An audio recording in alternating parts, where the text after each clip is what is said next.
Do you ever think about how impressive it is that a simple indie horror game like Five Nights at Freddy's has gone from being developed by one person to now having an entire video game franchise and having a second recent movie release?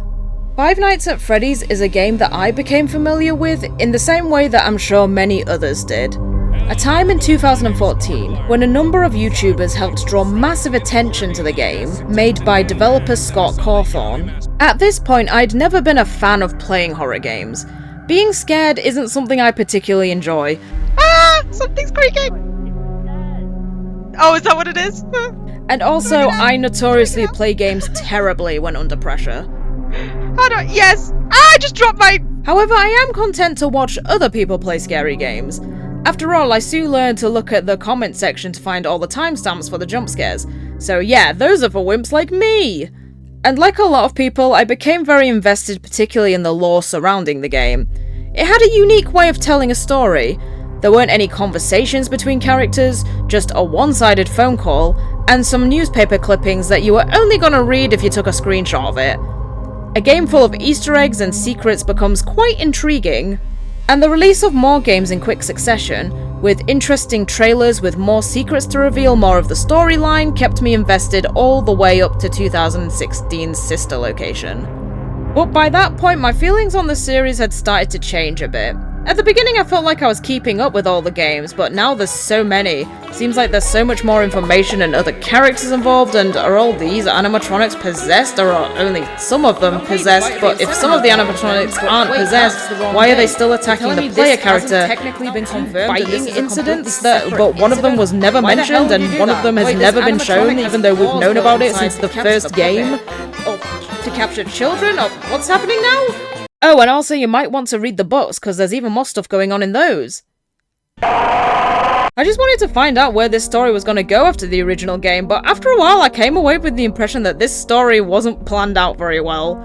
It feels more like the story after the original was constructed more as a side effect of getting sequels out as quickly as possible. A lot of these games came out in very quick succession, and as a result you end up with a narrative full of significant events without the clearly defined glue to stick them together, as well as, at times, obnoxious obscuration. Like, seriously, the Bite of 87 was mentioned in the very first game. The Bite of 87! We got a sequel that supposedly showed us the event itself. Was that the Bite of 87? Just for other clues to point to this being a completely different event that had previously never been mentioned, and therefore the actual bite to date has never been shown, nor has it been confirmed who did it, despite the entire advertisement of the sequel in question being predicated on the idea of revealing the culprit, which it never did.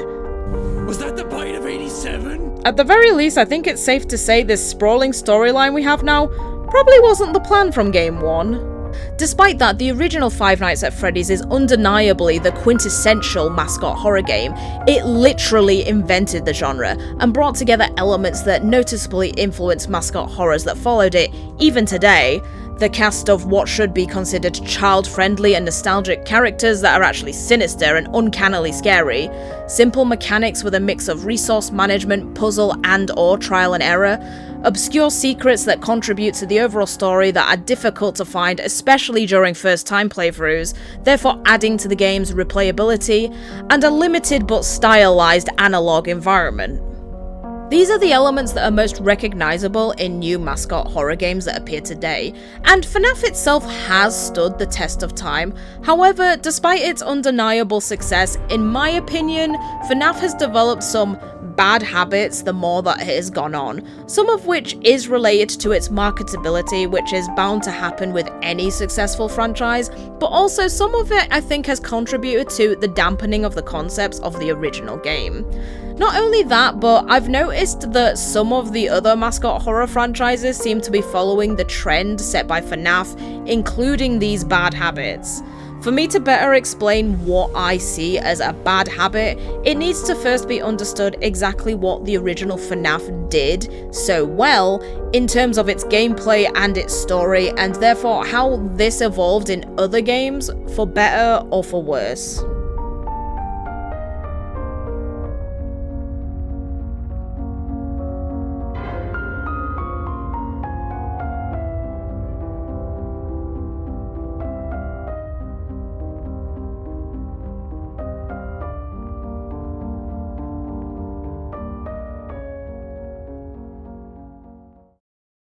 From the get-go, the concept of the original FNAF is highly interesting and unique. The genius that comes from the original Five Nights at Freddy's animatronics is that they are designed to look like child-friendly cartoon characters that just so happen to fall in the uncanny valley territory due to their animatronic parts. Their eyes looking set back into their skull, their exoskeleton that can be seen behind their teeth, and their unnatural start and stop-like movements. They've taken the nostalgia features present in real old restaurant chain mascots or theme park rides and placed them in a setting that highlights the scariness that was pretty much always present in the real thing, however unintentional. Chuck E. Cheese, Ronald McDonald, and the Showbiz Pizza Bear weren't designed to be scary, they just kind of turned out that way.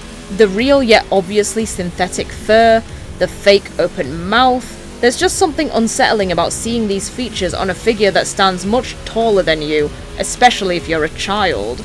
Another contributor to the scariness of the original animatronic designs is the camera static and darkness that surrounds the characters. It's a great balance of seeing a silhouette in some camera shots, seeing some eyes, seeing them through the static. It does a great job of partially obscuring the full look of the animatronics, which helps make them more scary, as most of the time you don't have the complete view of how they look. This is why I think the designs of the original FNAF mascots are so effective, because they look unsettling while simultaneously looking like they were intentionally designed to be appealing to children, not for scares. You can easily imagine how these animatronics in a brightly lit, colourful party setting could be seen as fun entertainment, but that's not the setting that you play in. You, as the night guard, face the animatronics after closing time. It immediately places you in the forbidden kind of environment. You inherently have the feeling like you're not supposed to be there. Just like the sort of feeling that might come over you when you're at a school when it's closed or a mall after everyone has left. There's a strange sort of dread that comes over you when you are in an area that is normally full of people, but at an hour when it is completely empty. This alone makes for a more unusual foe to face in a horror game. But of course, there's also the child murder ghost possession element to the scenario. Ghosts, murderers, and monsters are pretty typical foes in horror games, but the ghosts of murdered children whose bodies were shoved into children's entertainment animatronics and now possess them and kill you via shoving you into other animatronic suits, for the time, sure was a unique combination of elements. What made the aspect most interesting though is that the information is not made obviously apparent in the game. If you're playing completely blind, the idea that ghosts are involved at all is not made obvious. There's only two events that may clue you in. The first being the "it's me" hallucinations that happen occasionally, and the other being if you're lucky enough to encounter Golden Freddy. I was not on my first playthrough. And even then, in terms of hallucinations, there's no way anyone was jumping to the murdered ghost children possession conclusion on first encountering this. The child murders are only mentioned in the newspapers that sometimes appear on the walls on a certain camera, and let's be fair, no one is reading one of those when actively playing if you're trying to not die.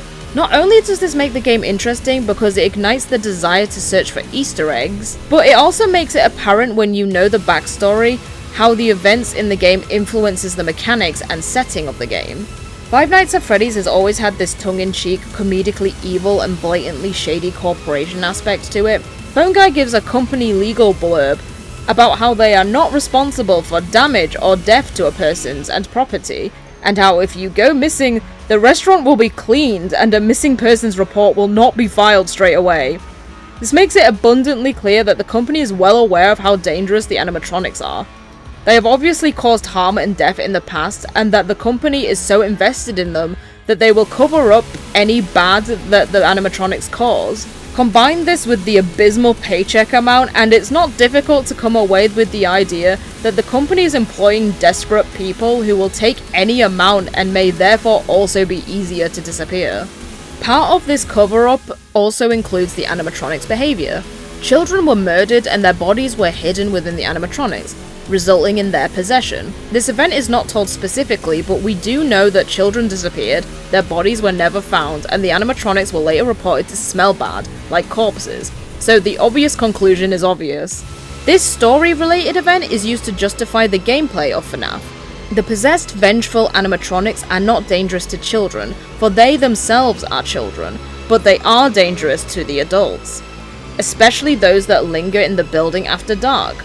Makes sense, as there is most likely some awareness that their killer was an adult, and it is a general horror rule that spirits become active after dark, especially after 12 AM. This development of the animatronics moving around at night, however, is not one that existed until after the possession. I mean, just on face value, the phone guy's explanation as to why they move at night doesn't really make sense. These things are singing on stage every day, but just a few hours of no movement at night would be enough to cause them to lock up. And that's ignoring the fact that Freddy and most of the time Foxy don't move on the first night, and they don't lock up later on. This, along with the explanation of why the animatronics will try and shove you into a suit, is clearly an excuse made up by the company in order to provide an explanation to their unwitting employee as to why the animatronics move and why you need to keep them out of your room. Ergo, the story justifies the mechanics of the game, with the true explanation, of course, being the hidden story of a vengeful child spirits doing to others what was done to them. Add in an old building with crappy power management, your office with all the controls you need to represent the mechanics that keep you locked in place, so you have no choice but to wait for the threat to come to you, panic-inducing resource management, and creepy ambience that gives you information on what the animatronics are doing, if you're calm enough to interpret it, and you have an incredibly intelligently designed horror experience. The question then becomes, what do you do from here? You have a successful game and a cast of characters. Where do you go?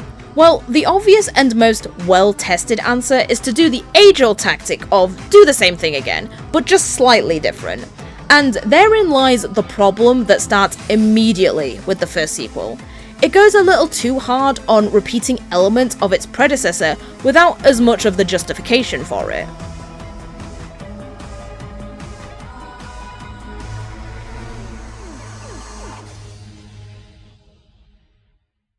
In comes Five Nights at Freddy's 2.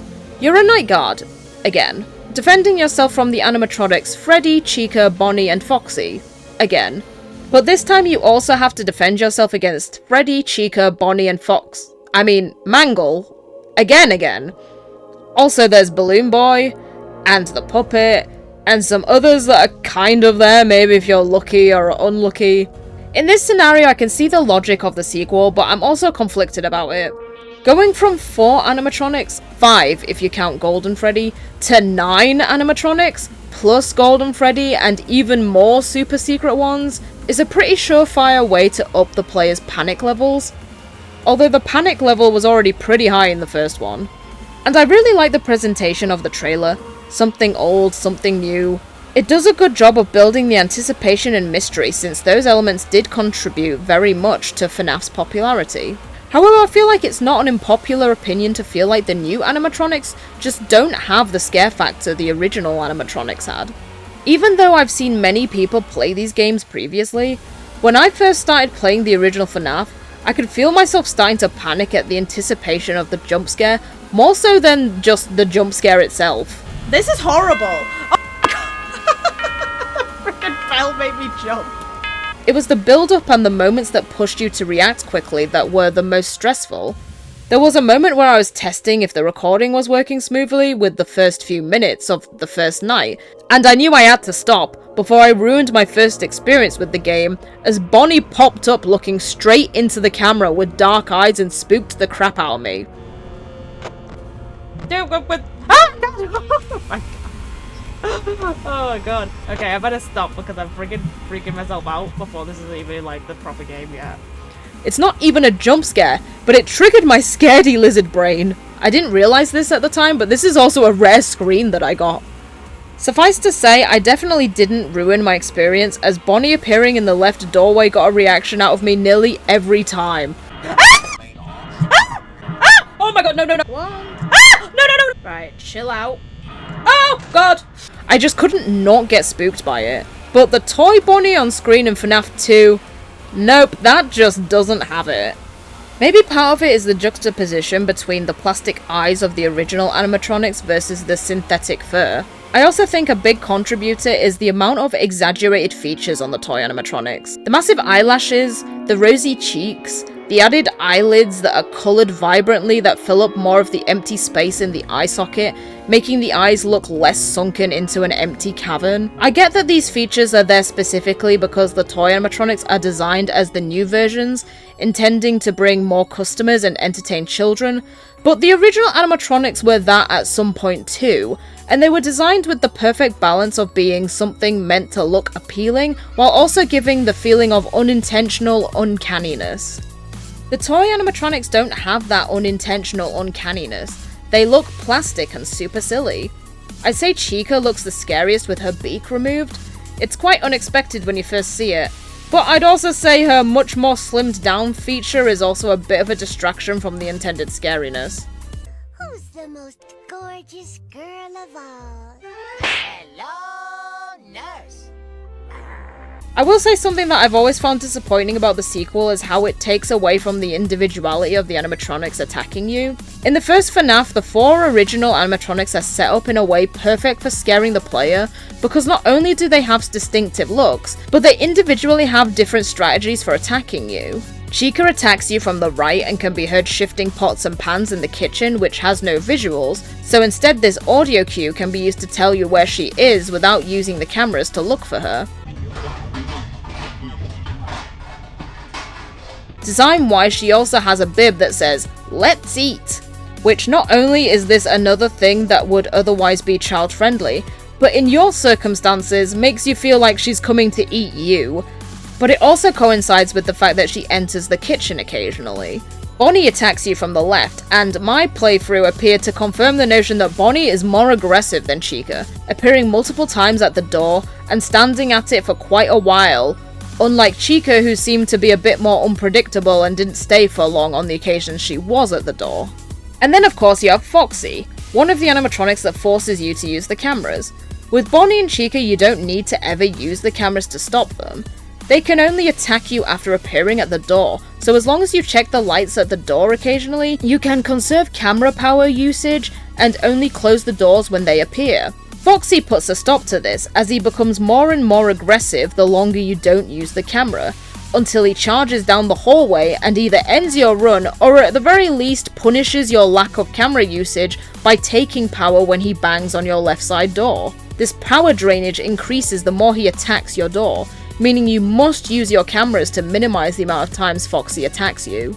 This gives Foxy a very standout appearance by comparison to the other animatronics. He's the only animatronic that you can watch actively moving towards you, the only animatronic that directly drains power from you, and he also has his own unique sound cues to signify being at his most passive.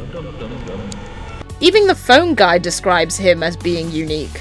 Check on the curtain in Pirate Cove from time to time. The character in there seems unique in that he becomes more active if the cameras remain on. Speaking of which, it's funny how the information from this phone call causes everyone playing to collectively have the same misunderstanding of Foxy's mechanic. I too thought that you had to specifically turn on the Pirate Cove camera to stop Foxy, but actually it's simply the usage of cameras at any point that stops him, and using the Pirate Cove camera simply tells you at what stage of aggression he's at. I think the misunderstanding probably originated from the phone guy stating, "Maybe he doesn't like being watched," which would imply you should look at him.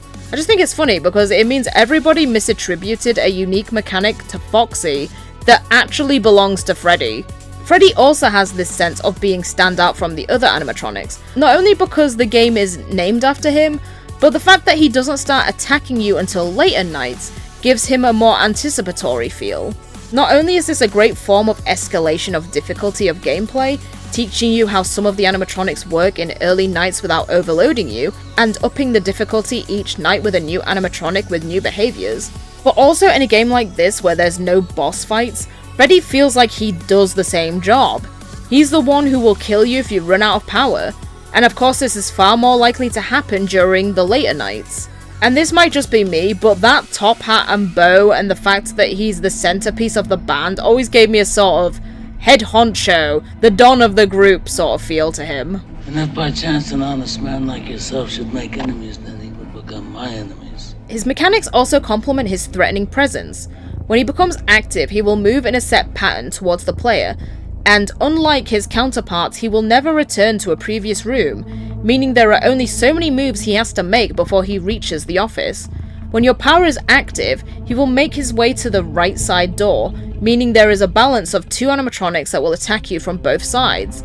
Unlike Chica and Bonnie, he cannot be seen standing at your door, meaning once he reaches your blind spot, unless you have the door closed the entire time after that point, he's coming to get you. To stop him, you must use the cameras to find him and keep an eye on his position. Viewing him will keep him in the current room for a time and slow his approach to you. This is a similar mechanic to Foxy's, which again forces you to use the camera more. However, this time, viewing Freddy is an important aspect of the mechanic, whereas you don't have to specifically view Foxy to slow his approach. Another aspect that can make this difficult is that if either Chica or Bonnie are in the same room as Freddy, he will be hidden from view, raising the tension as you try to figure out if he moved to a different room or he just can't currently be seen. If he reaches the kitchen, his jingle can be heard playing, and as he gets closer to you, a unique sound cue of his low-pitched laughter will start playing more often. All these elements combined make for a stressful situation, where you must use the cameras to slow Foxy and Freddy's approach to you, but you must also try to conserve your power to not game over. All the while, Chica and Bonnie are also forcing you to use power to close the doors on them. Every animatronic has its purpose, has a unique path. All of them except for Bonnie have a unique sound cue. You could use this to interpret different personalities of each animatronic based on their behaviors and movements, since they are all different. And then you get to the sequel. I feel like this aspect of individuality is lost immediately in the sequel. During the very first night, all of the toy animatronics can become active, including Toy Freddy. This creates a scenario where Freddy no longer feels like the head of the trio, but instead is just another one of the group. This carries on to later nights, as instead of introducing individual animatronics for you to learn how they individually behave, it's more like the active animatronics are separated by their groups. You're introduced to the toys on the first night, alongside the puppet box being active. The next night you have special animatronics, who have unique mechanics, including Withered Foxy, who can't be stopped by the mask and must be flashed by the flashlight, and Mangle, who is identifiable by their unique crackling static sound cue, and will hang around on your ceiling for a random amount of time before killing you should they get into your room. This one also gets no explanation for how to deal with them from the phone guy on the night they become active, which isn't particularly helpful. The mask is pretty much a replacement door by this point, only with no limit to its usage, and with Foxy and Puppet to prevent its overuse, and also now with nearly every other animatronic being akin to a FNAF 1 Foxy, except you are forced to use your reaction time to stay alive. Night 3 is when the rest of the Withereds become active, and therefore all possible animatronics are active, including Withered Freddy, the animatronic of the previous game with his build-up, special movements towards you, and unique animation before killing you is replaced with him just becoming another one of the army of animatronics that gets to lumber their way towards you from the hallway. And I think this highlights one of the worst bad habits perpetuated by the sequel that would go on to infect all following FNAF games, and also become prevalent in other popular Mascot horror games. And that is that there are too many animatronics. Freddy isn't special anymore, Chica isn't special anymore, none of the animatronics are special because there are so many different versions of them, and so many more to come from this point. Freddy's not an intimidating leader-like figure anymore. How could he be? His younger, cleaner-looking counterpart is running around looking so much less intimidating.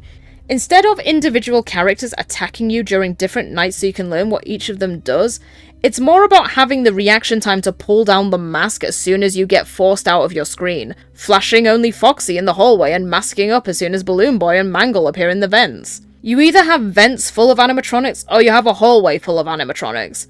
Obviously, with so many animatronics and 5 nights to deal with, they could never introduce the individual mechanics for dealing with each one since there are so many more of them than there are nights. But I feel like the phone guy's dialogue turns into focusing on telling the story outside of the confines of the game very early on, and not giving you any info on how to deal with the animatronics. The first game was very good at mixing up story and helpful information on how to play, but the sequel is such a ramp up in difficulty from the start that you'd be hard pressed to find a first time player that didn't die on the very first night, and many more times on the second night, which was way more of a rarity in the first game. I understand that the mechanics are overall very simple, however as a first time player, the intricacies of these mechanics are not made clear. There's even a red herring about how flashing the flashlight might affect other animatronics. And you see him standing at the far end of the hall, just flash your light at him from time to time. Those older models would always get disoriented with bright lights. It would cause a system restart or something. Come to think of it, you might want to try that on any room where something undesirable might be. It might hold him in place for a few seconds. Which is such bad advice because that flashlight battery is essential and goes down with each night. You do not want to be wasting it on any animatronic outside of Foxy. And in general, other things that added to the atmosphere of the first game are gone, such as the ghostly mutterings and the glitchy expressions that would occasionally appear. And as previously mentioned, Freddy's jingle or his low-pitched laughter never plays. The anticipation of waiting if it's game over or if you are just gonna barely squeeze into the next round is all gone. What? What? I friggin' did it! In its place we game some story-related gameplay in between some nights, and if you're lucky some story-related minigames. Which I will say, having some downtime in between nights was something I was longing for in the first game, so I do appreciate these, and do think this step in the evolution of the series only gets better and better in later games, albeit if incredibly obscure to access for some. To coincide with introducing so many animatronics, which in my opinion ruins the individuality of the characters, is also the dampening of the concepts that came with the lore of the first game. We know the original 5 animatronics are possessed by spirits of children, and now we have 9 animatronics. It's a natural question to wonder, are all of these animatronics also possessed? That's a lot of murdered children if that's the case. And also, how? It's one thing to understand that a murderer hid the evidence of his crimes inside an animatronic suit. Who would really think to look inside something like that? And later on in the story, the creation of possessed animatronics at some point became an experiment that William Afton, the murderer, started performing, after he recognised that he's essentially creating a twisted form of eternal life, and replicating the method over and over. But FNAF 2 specifically introduces the puppet also as an entity that also stuffed bodies into suits in an attempt to save them. One, just from a design point of view, I do not like how the puppet looks at all. This is not a thing designed to be loved by children. It's clearly designed to look scary. The toy animatronics may not be scary, but I at least buy that these were designed to entertain kids. The puppet is the complete opposite, which makes no sense in terms of the reality of the world it exists in. The company shouldn't be trying to scare the kids away by making something like this. 2, this might just be me, but having the method of creating possessed animatronics not be unique to the murderer isn't the best idea in my opinion. Like, this situation is very fitting for a deranged psychopath who murders children to discover. But now also a ghost child, one of the victims in the puppet suit, can also do it? Let me get this straight. He created possessed animatronics. And she Created possessed animatronics? is there anyone in this town who Didn't create possessed animatronics? We created possessed animatronics. My lore! I don't know, that just kind of ruins the mystique a bit for me.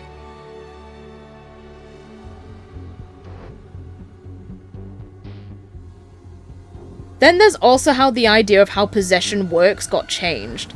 Now, just to make things clear, I know there are books with extra lore in them.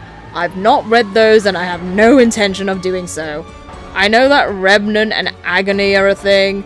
Without understanding the intricacies of how they're supposed to work, I'm basing my opinion on what we were told about the possessions in FNAF 1 and how that evolved in the FNAF 2 game and onwards. As far as that goes, it disappoints me.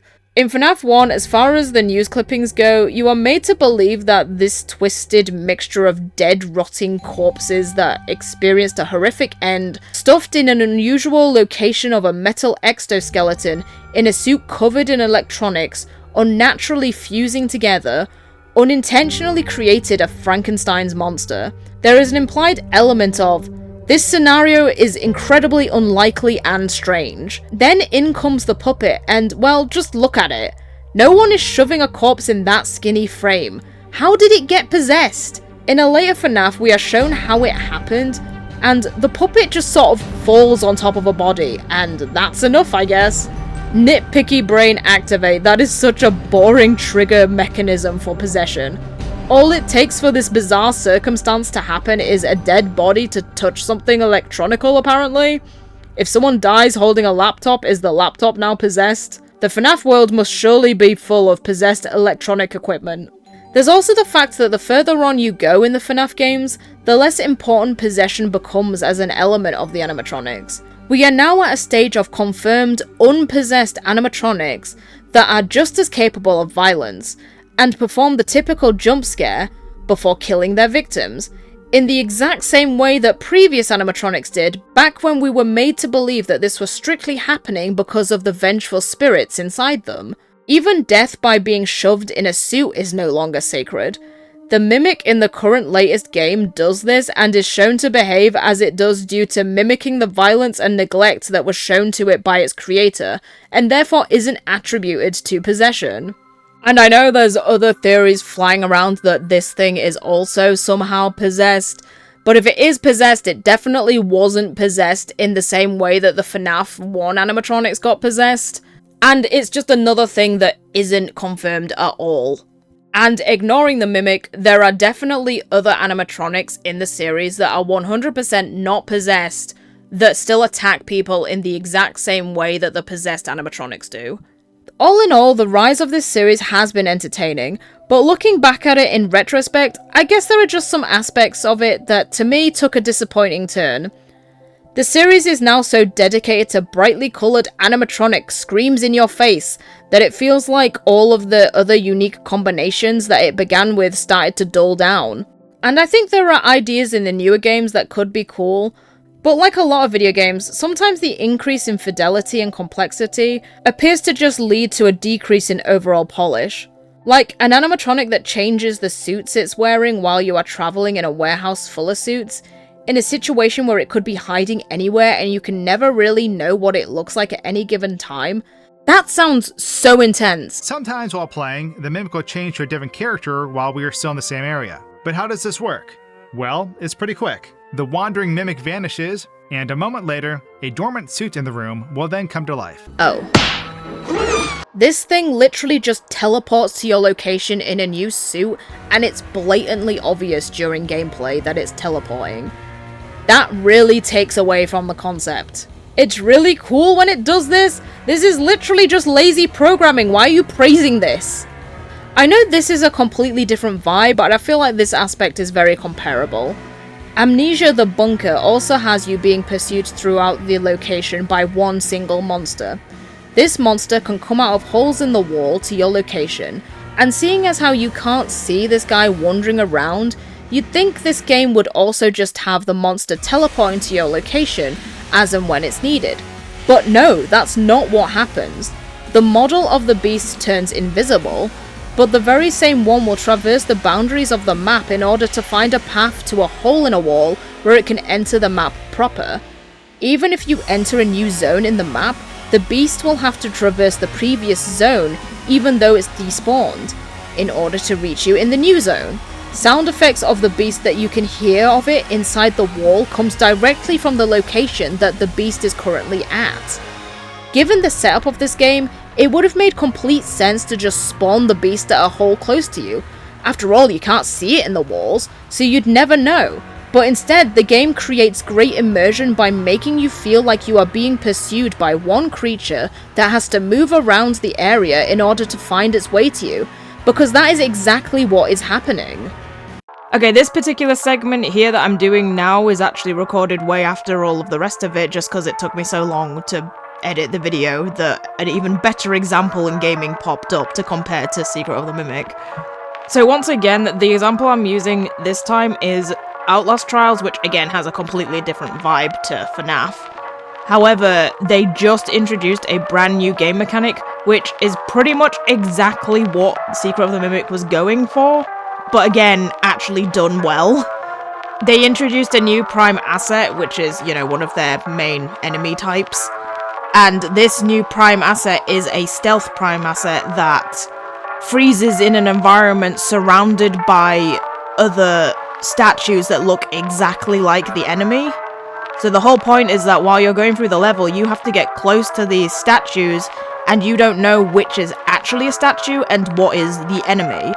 That is until the enemy comes to life and tries to stab you. It's the same as Secret of the Mimic in that you have to traverse the environment not knowing exactly where the enemy is, past all of these costumes where any one of them could be the enemy. The Alice Trials has multiple enemies in the environment, however there's only one of that specific enemy that kind of camouflages itself amongst all of the statues. Just like how the Mimic camouflages itself inside of the costumes in the environment. Now this enemy is also more similar to the Mimic in that it occasionally has to despawn out of the immediate area and reappear somewhere else. There's these special entryways throughout the trials that are doors that allow enemies to walk through, and then they can appear somewhere else in the trial. However, again, unlike the Mimic, the enemy doesn't just despawn from wherever it stood, it has to actually make its way to the doors to go through, and then when it reappears, it doesn't simply just, you know, appear in an area. You don't get a statue that was not active that just suddenly becomes the enemy. The enemy actually has to walk out of the doors and then make its way to wherever it wants to camouflage itself. So you still have that immersion of feeling like you have one particular enemy stalking you and following you around and could potentially be anywhere, but it actually is that enemy that has to get itself into the correct position. It doesn't just appear wherever, and therefore it doesn't feel like it's teleporting everywhere. I said earlier in the video that that kind of mechanic just sounds like it'd be really intense. Kirsty's proper shut up by this experience. Yeah, I hate this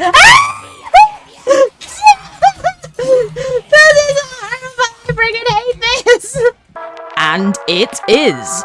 Playing the Outlast Trials with my friends and playing that new prime asset, the stealthy one that camouflages everywhere, it's absolutely terrifying. Like, I hate it, but I hate it in a good way, as in, it makes me feel really tense. They also added the fact that there's a sound cue where you can hear the enemy whispering when you are kind of close to it, or when someone's close to it, as in, like, maybe a room next to it, or you're just standing near it and you don't know. And it makes you feel really tense, because you feel like an attack is imminent, but you don't know where it's coming from, and it really freaks you out. So yeah, this mechanic done well, it really makes you tense. It's really good for a horror game. It's a really good horror element. But yeah, Secret of the Mimic didn't do it very well at all. It's kind of a shame, because it's like, that game could have been so much better if they'd just done that one mechanic, which was the main mechanic, better. Meanwhile, in The Secret of the Mimic, you can literally watch this guy despawn before your very eyes, and then an unrelated suit somewhere else just comes to life with no explanation. FNAF paved the way for the Mascot horror genre. It's changed a lot from its origin, but it's still going strong today. Many series that came from its wake have taken cues from FNAF, especially surrounding the ensemble cast of characters and the nostalgic retro elements, but there's currently another series that seems to be paving an especially similar path to FNAF, even down to the previously mentioned bad habits introduced by FNAF.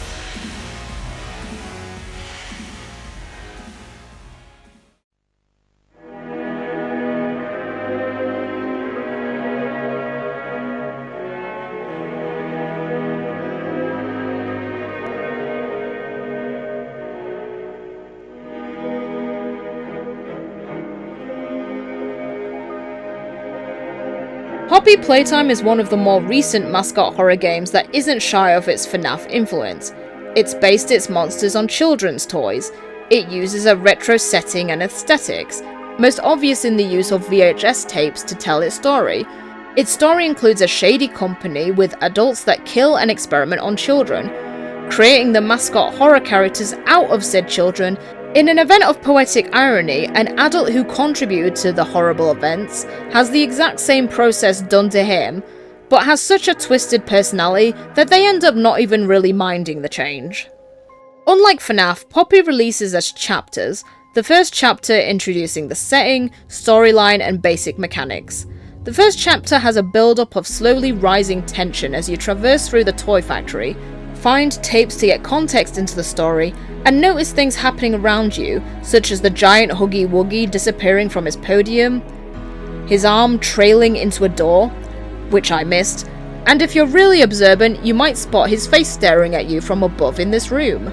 The tension is unleashed when stepping through a dark hallway triggers the giant Huggy Wuggy slowly stomping his way towards you, a siren alarm going off, arms dragging, mouth open wide to show a smiling face filled with needle-like teeth, and also that they did the mouth in a mouth thing that FNAF did too. However, unlike FNAF where the tension is relieved after the jump scare, the first Poppy game keeps its tension with a chase sequence throughout the vents. The sight of Huggy crawling his way through another vent beside yours, before appearing further on behind you to initiate the chase proper. The sharp stings of the music, the threatening banging sound of the vent that makes you feel as if he is right at your back the entire sequence. The fact that his speed is noticeably faster than the lumbering slow walk he was doing upon his first appearance, and the twisting, confusing layout of the vents making you unsure as to which path you should take, all contribute to a very high adrenaline, continuously panicked feeling as you attempt to escape. The animations for Huggy are amazing, how his lanky arms contort to fit the vent space, turning what should be a plush toy for children into something so blatantly unnatural looking. It's so good. It's just a shame that the nature of the chase being trial and error makes for quite a quick decrease in its effectiveness, as you'll probably die over and over and have to initiate the chase again. But to be fair, that's something that afflicts all horror games, and I don't really have a solution for this. Also, the de-escalation can't be that bad because I friggin' screamed every time he caught me. Don't. Oh no, I can't. Ah, oh my god! Ah, no! I didn't try. Oh my god! Okay, I'm gonna turn around. Ah, oh my god! That's so scary. Ah, no! So Poppy Playtime has a very successful launch, and Huggy is definitely a large part of that. And just like the first FNAF game, Huggy is an intelligently designed monster. A tall, long-armed, fluffy, bright blue plush with big lips and yellow hands and feet. It looks exactly like a marketable toy for kids that a toy company would make. And then when he needs to be scary, put him in a cramped space with a lot of heavy thudding sound effects, show off his sharp teeth and have his face and simple black dotted eyes following you everywhere, and there you have it. The perfect mascot horror character that simultaneously fits into being a cute character for kids in universe, while also being a terrifying monster for the players.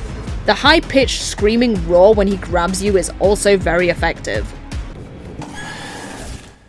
The marketability of having a toy that is also a monster has proven time and again to be very successful, with FNAF creating new games with new versions of each character every iteration, contributing to a significant portion of Funko Pops filling the shelves of every Forbidden Planet.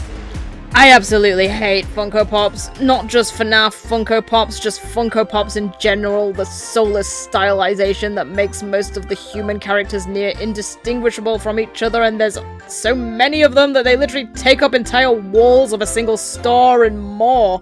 Why do so many people buy these things? Stop buying these things! I'd say it's pretty safe to presume that marketability is a factor in driving the habit of introducing a cast of new toy-like characters in every game. So you can have a collection of real toys to sell your audience, which tends to have the side effect of the stuff I don't like that occurred in FNAF, such as making the original characters less unique and introducing characters that don't suit the reality that the game is set in as well. With this in mind, what has come to pass in the later Poppy Playtime games? In Chapter 2 we are introduced to Mommy Longlegs. This is a pretty unique design for a spider, and her having even longer elastic arms than Huggy that are capable of grabbing you from very large distances does highlight her as a completely new and different antagonist to Huggy, so I do like that aspect of her. However, did anyone notice how the advertisement for Chapter 2 seemed to involve a whole lot of almost implying by comparison that she's just way more threatening and dangerous than Huggy? The trailer constantly repeats this imagery of a small Huggy being grabbed and pulled into the darkness by her hand. Huggy is literally tiny and defenseless, and then you play the actual game and oh, look, a room full of tiny Huggies that you have to bat away with your hands. So Huggy Wuggy isn't special anymore. I don't really get why after introducing such a well-designed and threatening creature, you'd then want to completely gut out that threat by not only introducing so many more of them, but more of them that are a fraction of the size and are so much less dangerous. Like, okay, yes, I know there were small Huggy plushies in the original game, and it is a toy factory, so of course they're not going to have a single version of a toy, but they didn't need to pit you against vastly inferior Huggies. This to me just gives the vibes of, we know Huggy is popular, so we have to include Huggy in the new chapter, and in a form that is much more closer to the marketable plush toy that is now available for you to buy at our store in a variety of new colours. I know later on we get introduced to Kissy, who is just the girl Huggy, going with the typical, just take the boy design and make her pink! But I actually don't have a problem with her, specifically because she's introduced in a way that's supposed to trigger the fear in you instilled by Huggy. She appears with that siren noise going off the same as Huggy, and slowly steps towards you, making you think you're about to have a repeat situation, before she instead opens the gate you're stuck behind and leaves. One, I like the animation of how she opens this lever. All she has to do is press that thing down and be done with it. But here her arm has this floppy look to it, like how any actual soft toy looks when a kid is trying to mimic movements with it. I just think it's a cool little detail. But more so, I like how that encounter with Huggy is used to subvert the player's expectation with this encounter. She's not just Huggy 2.0, but in pink! She actually serves a completely different purpose. Unlike these tiny Huggies, which literally are a lesser threatening version of Huggy. And this is also contrasted with something like FNAF 2, where you have a bunch of different characters, but they all do the same thing of either filling the hallway of all the vents, not many of them having something that makes them mechanically different to the others. Although I will say I did find this minigame quite stressful and rather difficult.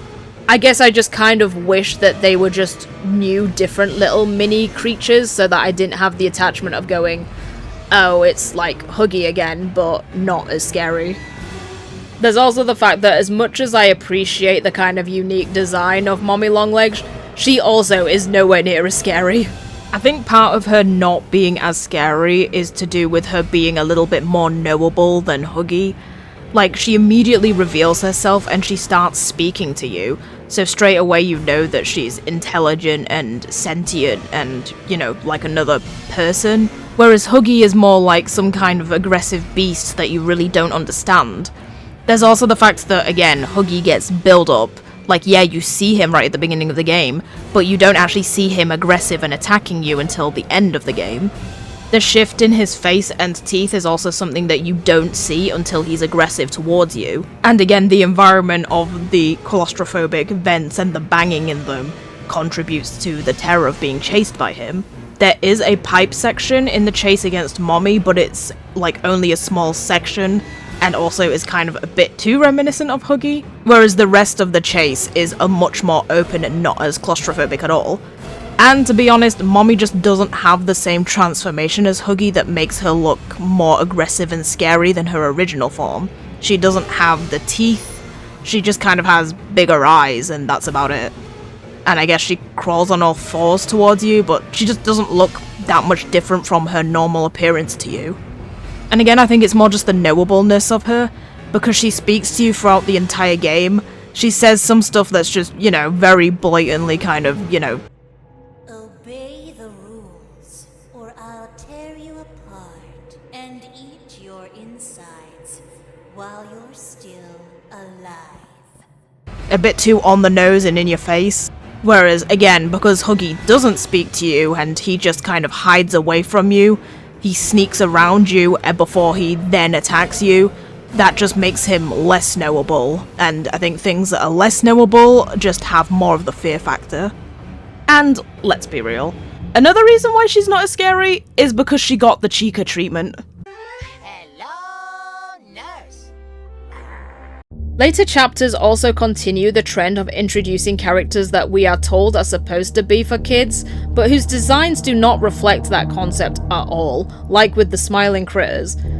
These guys with their pitch black eyes and massive toothless smiling mouths are another example of a design that is leaning too hard on the attempt to look unsettling while trying to convince you that they were originally designed to be cute cuddly toys for kids.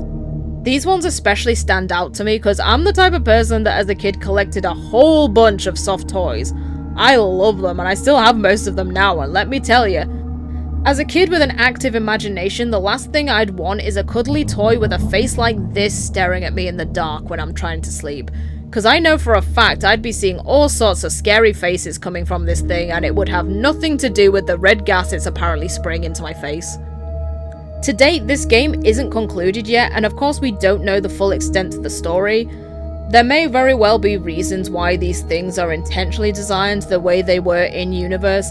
However, we know from a news report in-game that the Smiling Critter toy line was sold to kids in the outside world. Hence, they don't look the way they do because of the experiments Playtime Co. is doing. They're intended as a family-friendly toy line that all comes with relaxing scents associated with each character, and their own TV series. They're akin to the Care Bears or My Little Pony, except, like I said, the designs are blatantly trying to be unsettling. I just don't think these designs are a smart enough combination of something that should be innocent but ended up looking scary. It's gone too far one way. And considering that the series started out with Huggy, who has the perfect balance, these guys are a downgrade by comparison. I don't think Mommy Longlegs has the same marketability as a toy as Huggy, but she still looks like a toy first, which is probably also why she doesn't look as scary.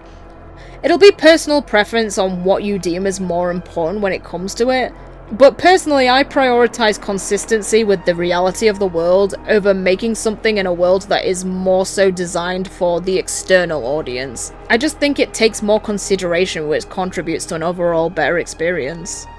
Especially taking in the premise of a mascot horror, you're taking something that looks innocent and twisting it into a situation where it becomes frightening. It becomes frightening partially because you don't expect to fear it. These guys don't look innocent, they look like they want to scare me, which inherently makes me more guarded and unlikely to be scared by them.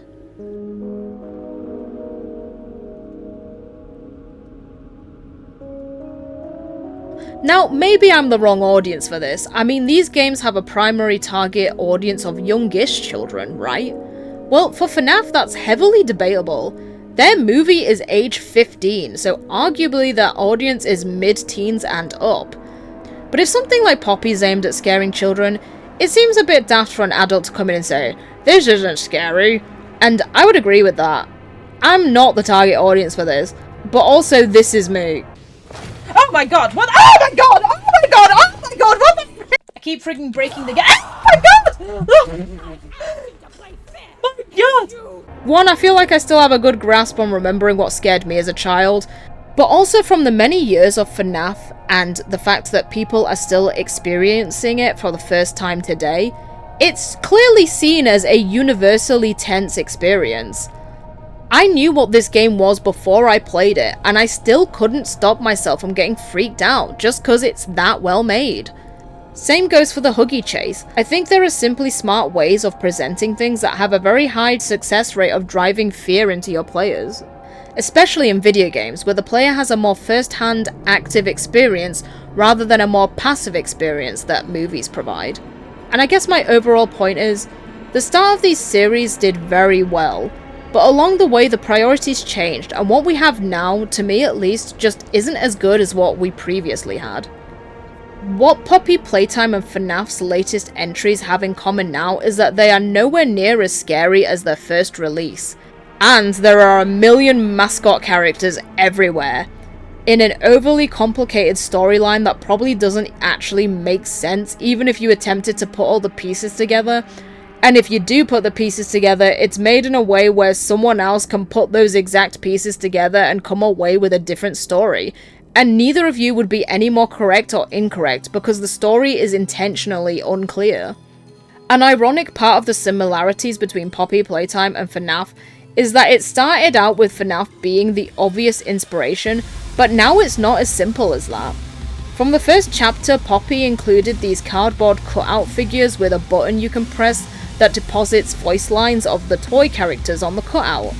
It's a fun way to introduce characters, tell a bit of story, and also get some scares in. And was one of the more unique ideas Poppy had. Well, guess what just made an appearance in the latest FNAF Secret of the Mimic game? And these... Granted, at least these do serve a functional purpose of creating noise that attracts the Mimic, which isn't a thing in Poppy. But also they're even somewhat lower effort in Secret of the Mimic, as everyone produces the exact same jingle. No unique voice lines like Poppy.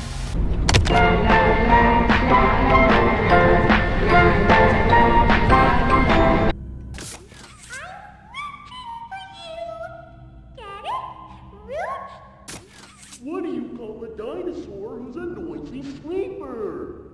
To top it off, Steel Wool's version of FNAF also now includes trial and error chase sequences just like Poppy. I just think it's interesting that we've now reached a point where arguably two of the biggest Mascot horrors, one of which practically owes its existence to the other, are pretty much now cannibalizing each other. I'm Gregory. You're not Gregory. What are you? I'm Gregory. What did you do with Ollie? I'm right here, Poppy. For you. I'll always be here. Taking into account the storyline and mystery surrounding it was a massive selling point for these games, now it just seems the elements that made the games special have been flattened. The lessons taken from these franchises were, this series must have jump scares, it must have toy-like monsters leaping at your face and chasing you, it must have overly complicated and obscure story elements, when that alone wasn't what made the original good. What made the originals good was the build-up of tension, the ambience in the environment, everything before the jump scare. And FNAF's one story wasn't even complicated at all, it was just told in a not straightforward way. But all that's been left in the dust, and we are now left with a couple of Funko Pop production lines. Although on a side note, I will say it's not like there's nothing good about how the franchises exist now, I just don't think they're as good as they used to be. But there's still cool elements there. In Secret of the Mimic, there are these quiet moments where you can hear the scared breath of the character you are playing, and it's quite unnerving. Who the fuck was that?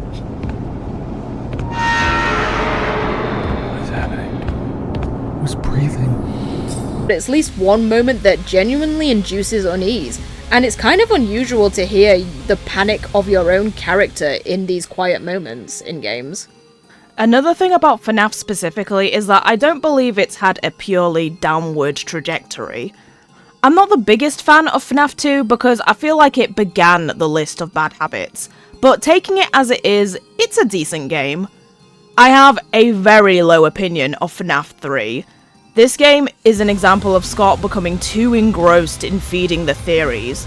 The game does almost nothing to tell you how to play, and spouts purely story-related dialogue in between what to me was incredibly unengaging, as well as boring gameplay. The idea of having one single real animatronic to deal with is definitely interesting, and as we all know, Springtrap is a really well-designed monster, but it's very frustrating playing blind and having next to no idea how you're supposed to deal with him, because the game doesn't tell you anything related to the mechanics. Like, yeah, there's some mention of having to restart the systems because they're bad, but that doesn't tell you anything about what you're supposed to be doing in relation to Springtrap to stop him from getting you. Something I mentioned earlier on is that a contributor to the scariness of the original animatronics is the camera static.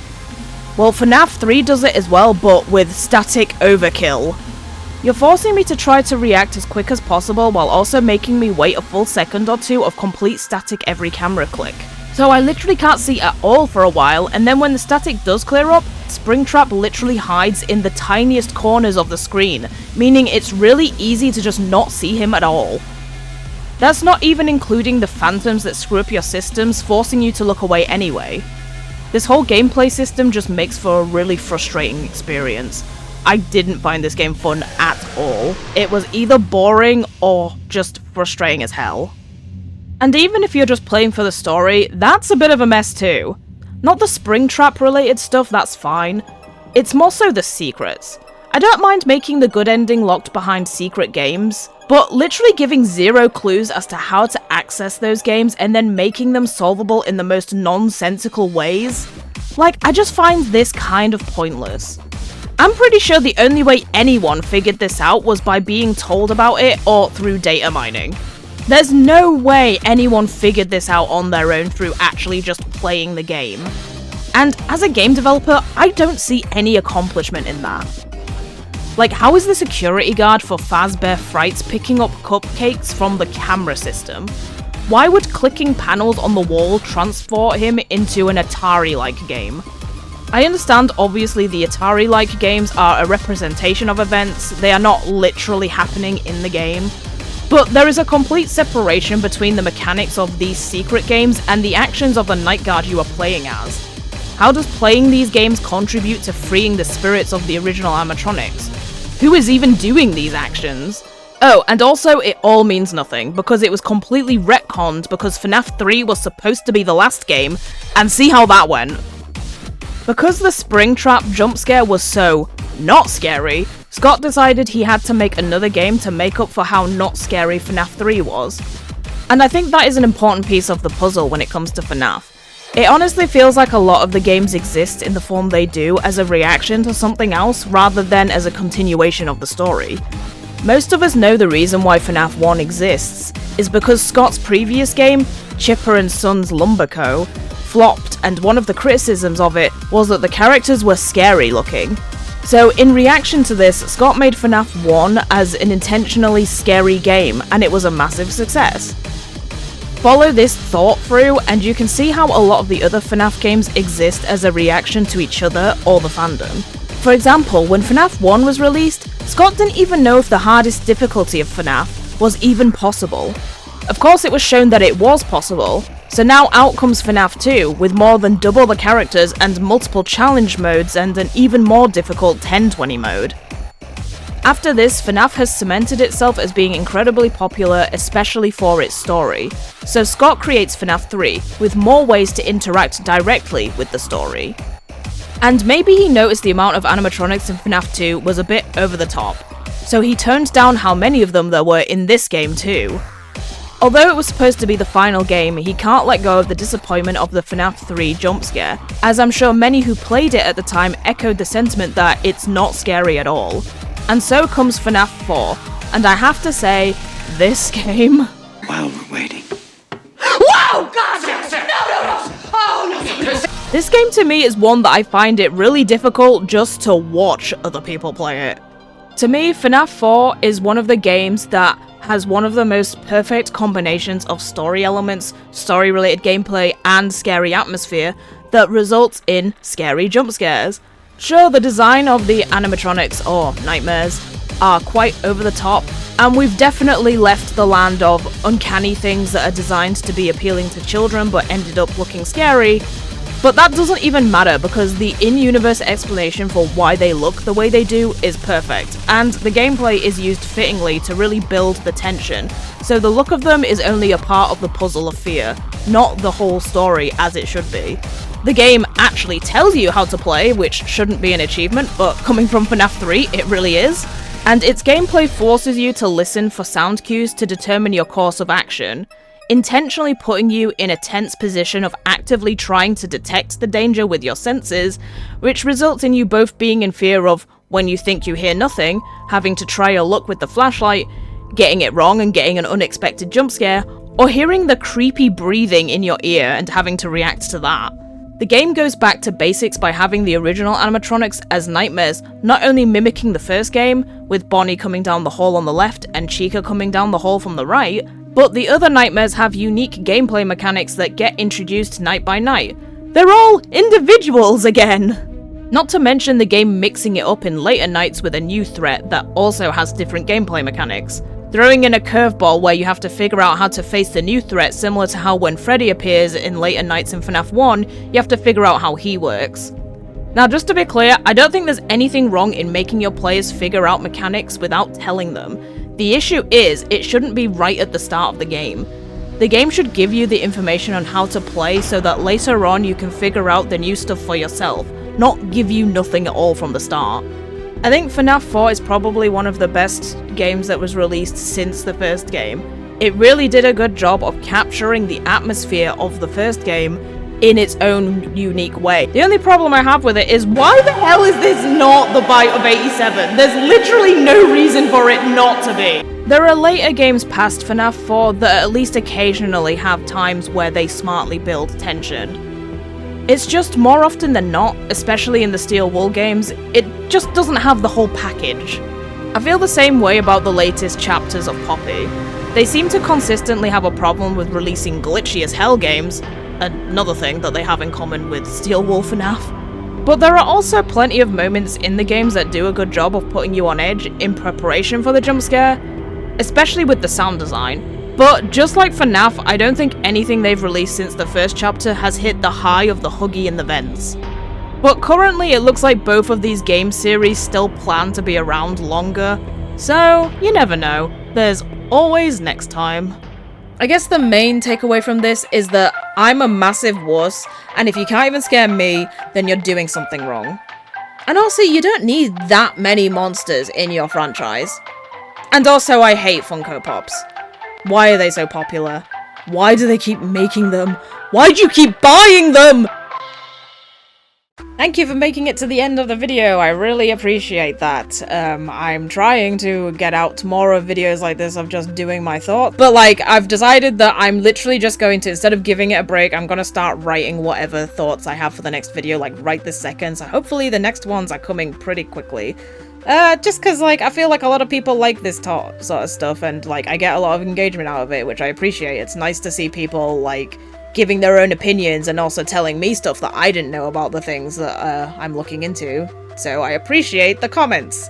Which, speaking of comments, I decided I'd do a few reads of some of the comments that I've been getting for some of the other previous videos that are similar to this. Just because I was like, you know what, that's a nice way to kind of engage with people. I try to actually answer comments as they come in. Sometimes I miss a few, sometimes I don't get notified for some of the comments. But some of these comments I've probably already replied to, but I think that sometimes you get some new information that other people that liked those videos might also be interested to hear, and they won't see it unless they are constantly checking my comment section, which I doubt is happening. So yeah, I'm gonna put the comments from like videos similar to this at the end now of these videos, some of the ones that I found interesting. And I'm going all the way back to still the Klonoa video, even though the Klonoa video was like one of the first ones I did, it's still getting comments, which is like amazing. Like, I'm still getting people commenting about that even today, which I really appreciate, because I still think that one's my favorite. It's the one that's about like a thing that I really care for. So if you haven't seen my Everything Wrong with the Klonoa Fantasy remake, go watch that, because that one is like one of my favorites. But yeah, I'm gonna read some comments now, so you know, any comments for this video might make it into the end of the next video that I do of similar videos like this. So this is a recent comment that I got from the Klonoa video, and this is the problem, is I'm gonna butcher the names of people. I'm very sorry, I'm gonna butcher your frigging usernames. 37ACAD0, however you pronounce that, said, "When I played the Wii remake, the English woohoo from the title screen was all I needed to switch to Phantomillion and never look back, lol. Dude sounds like a 30-year-old trying to sound 12. So that's about like the English dub on the Wii remake of the Klonoa game, which yeah, that is like, there's no way that I could ever come up with a descriptor of just why I didn't like it, but I think that is like why. Like, it just like, this is supposed to be like, you know, a young kind of cutesy kid, you know, it's a kind of Japanese game, you get that kind of voice, and this just sounds like a dude going woohoo, you know what I mean? It's just like, it does not fit the vibe. I know I'm late to this, but I wanted to say that it's funny how Namco released the Fantasy Reverie in the same way that Sega released Sonic Adventure DX. Really, much of the technical problems that you pointed out can be found in the Steam version of Sonic Adventure if you compared him with the original Dreamcast. I just think that's kind of funny, because like, I feel like Sonic and Klonoa kind of get comparisons quite a few times, so it's interesting to put that out there. And also that makes it really sad, because like, I missed out on like the original Sonic games, like the 2D Sonics, and when they jumped to 3D with Sonic Adventure and stuff like that. And I've always had the urge to be like, I kind of want to play Sonic Adventure. Like, some friends of mine like really liked Sonic Adventure when it came out, but I didn't get to play the original on like Dreamcast. I never had a Dreamcast. So I was like, I kind of want to play them, but that's one of the things that always held me off, because I'm like, which version do I play? Because, like, I've heard that it's kind of broken, and I know that game is old and it's janky regardless with how old it is, but I've heard that it's kind of broken, and I don't really want to play, like, a remade version that is, like, broken in a way that it's not gonna give me at least somewhat of the experience that the original would have given me, so I'm just like, I don't know, I'm kind of tempted to just friggin' somehow get the original hardware and just play that at some point, because at least then I'll be dealing with the original jank and not new jank introduced in the remake. It just kind of bugged me when, like, it's like, yeah, some of the problems that's not from the original game, that's from the remake. It's like, that shouldn't friggin' happen. The remake should be better. Like, it should be better than the original, not worse. And this is a comment from my most recent video that's kind of media analysis. It's from the Why the Minions Ruin Everything video. This is another comment that I can't see the entire name, so I'll just say as much of what I can see on the username. New Sony Wonder says, "How dare you compare Smurfs, Gremlins, and the Toy Story aliens to Minions? Those are actually good characters compared to the Minions that and aren't annoying. And the media they appear in are actually good too. I know the first Despicable Me film is unironically good, and that some Smurfs and Toy Story media is bad, but still," which, like, I understand that the tone of the comment is obviously a bit jokey. But I will say, like, the comparison isn't supposed to be like all of these guys are like the same as the Minions. Like, I'm saying that the trope is similar, not that like the Smurfs and Gremlins and the Toy Story aliens are like the same level as annoying and like juvenile as the Minions are, you know? The comparison is trope-wise, not character-wise. And this one I just have to read because I appreciate it so much. Shadespeare says, "Justice for Rayman! Return him to his full glory! Something something Rayman 4." Which, yep, I agree with this. I agree with this viscerally and spiritually. So yeah, I'm gonna try and do this a little bit more and do the comment reads at the end of the videos a bit more. So hopefully the next one comes out a lot quicker because I'm going to start working on it as soon as this is all done. So yeah, hopefully when I start reading out comments, they'll be a bit more recent from when, like, to when this happens to when the next one comes out, if that makes sense. So yeah, thank you all for watching. Really appreciate comments and engagement. And I'll see you in the next one, which hopefully you will enjoy. Bye. Another contributor to the scariness of the original animatronics designs is the camera statiness. Statiness, what the hell? It sounds like a disease. You're forcing me to react as quick as possible while also making me wait a full second or two of complete static every camera click. This is a hard friggin' line to say. Still ridiculously unclear, and Springtrap